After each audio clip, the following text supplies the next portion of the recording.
Mr. Beast is gonna build some wells in Africa. Isn't that great? He's gonna save a lot of lives. Tell me what could be wrong with that.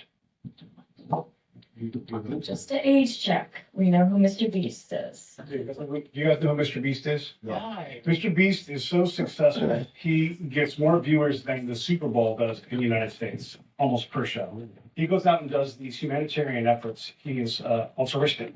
And so he goes out and he's like, I'm going to feed this village, or I'm going to help 100 people get a job. And it's wonderful. And he takes videos and he makes it, and it's one of the most successful YouTube channels in the world. He makes a lot of money doing this. When the Super Bowl said, hey, we're going to start charging talent at the halftime show, I mean, Bad Bunny is going to be, I'm using American references, you guys. I'm sorry. Hopefully you can game with me this.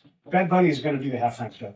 So NFL is believed to now charge these acts for that because they give them so much access. And so Mr. Beast said, hey, I get bigger audiences than the Super Bowl does. Come on my show, and you don't got to worry about that. Right? That's how big this guy is. Okay, so the answer that I would give you is in the development world, which I happen to know a lot about because I worked in that world a lot. One of the examples we use on how to get things wrong, like we kind of talked about with Afghanistan earlier, is when you go and dig wells for people.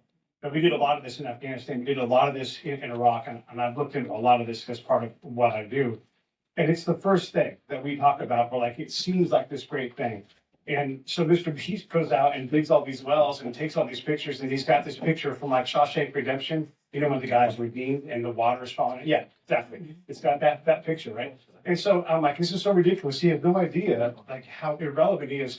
Is he back? Is he continuing to report on what happened? Are these wells still? No, they don't do that. Here's the thing about when you give someone clean water and you think, oh, I've conquered everything, everything's good, all good. And I learned this from a Scottish guy. He's like, he was there to help us with water, my understanding, in Afghanistan. He's like, where does the wastewater go?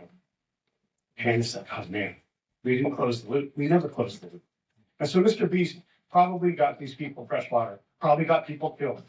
And that's the main thing to realize about all of this kind of altruistic stuff. Yes, it's great, but we now have a responsibility to make sure that you're not getting people killed, that you're dealing with wastewater. And these problems, if they were simple to solve, they would be solved. It's like charity. Charity's hard because these are hard problems to solve. And so someone like Mr. Beast just doesn't know enough to know enough, and likely wouldn't want to hear about how hard this is because then he'd have to do something else. And he wants to help people, and that's good, but there's a responsibility that comes with that.